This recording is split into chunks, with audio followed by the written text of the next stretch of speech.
मौसम के मिजाज में कुछ नरमी आई है। बीते दिनों जहां लगातार हुई मूसलाधार बरसात से नदियां उफान पर थी, अब हालातों में कुछ बदलाव दिखाई दिया। यमुना नदी में आया उफान अब शांत है, लेकिन अभी भी करीब 1 लाख क्यूसेक पानी नदी में तेज गति से बह रहा है।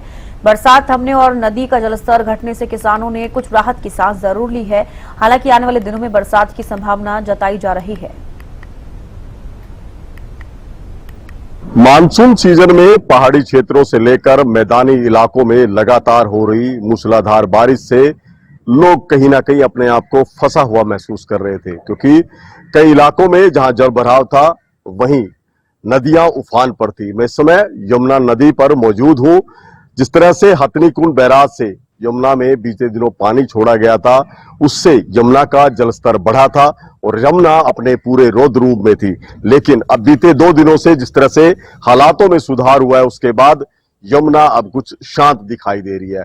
यहाँ के जल में अब उतनी गति दिखाई नहीं दे रही जितनी 2 दिन पहले थी। कितनी तेज गति से यहाँ प्रवाह था, लेकिन अब ये पानी का जो जलस्तर है वो काफी कम हुआ है। अभी हथनीकुंड बैराज से करीब 60 से 70 हजार क्यूसेक पानी जो है वो छोड़ा जा रहा है, जिससे यमुना का जलस्तर करनाल जिले में कई फीट तक घटा है।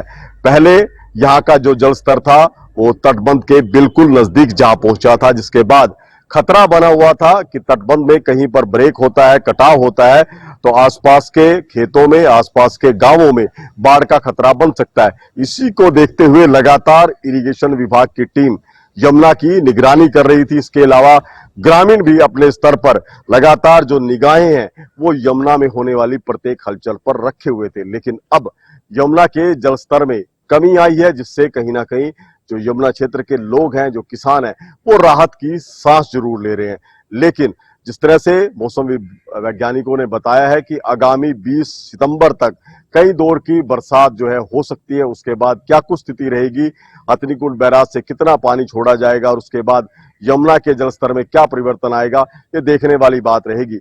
लेकिन जिस तरह से यमुना का जलस्तर बढ़ा था, उसके बाद अब घटने की स्थिति में यमुना की वजह से जो नुकसान हुआ है, जो बाढ़ के पानी की वजह से नुकसान हुआ है, वो दिखाई दे रहे हैं। जो आप ये जो देख रहे हैं, जहां पर जो रेत के टीले उभरे हैं, ये खेत हुआ करते थे। यहाँ किसानों ने सब्जियों की, धान की, गन्ने की फसल उगाई थी, जो लगभग जो है वो काफी हद तक खराब हो चुकी है। सैकड़ों एकड़ फसल यहाँ थी जो यमुना में आए इस उफान की वजह से खत्म हो चुकी है।